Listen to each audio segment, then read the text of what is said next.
ए भैया एगो बहिन के भाई फौजी बाड़े, देश के बॉर्डर पर बाड़े, सीमा पर बाड़े, रक्षा बंधन आइल बा।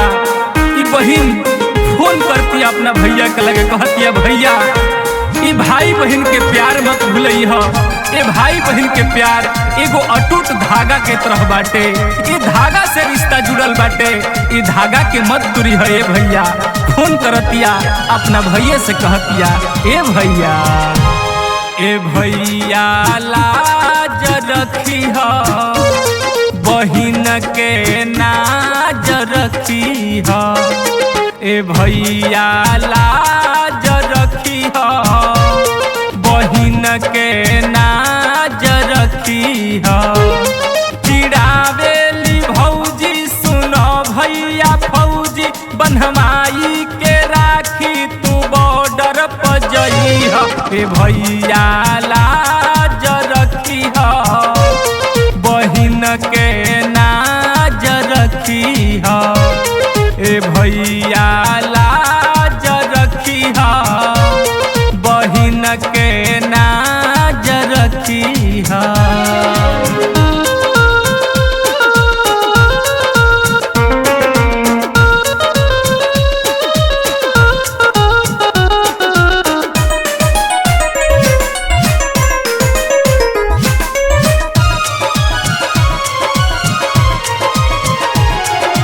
बंधन नारित के भूलई ह, सहब ना भौजी के ताना। खान आई ह लक्ष्मण लकीरावा, साहेब से करी के बहाना।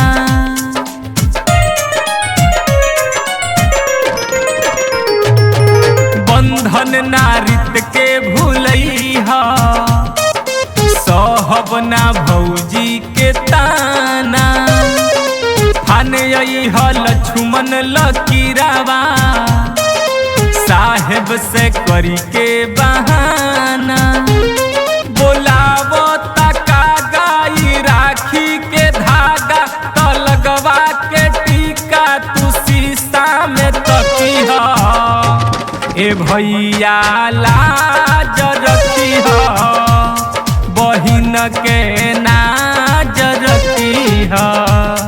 ए भैया लाज रखी ह, बहिन के नाज रखी ह।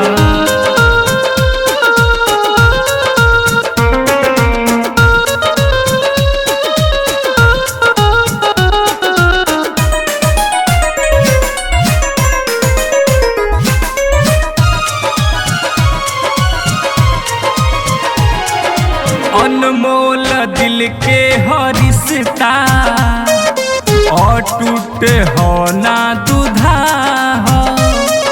भाई बहिन के प्रीतिया, सबसे अलग ही जुदा हो।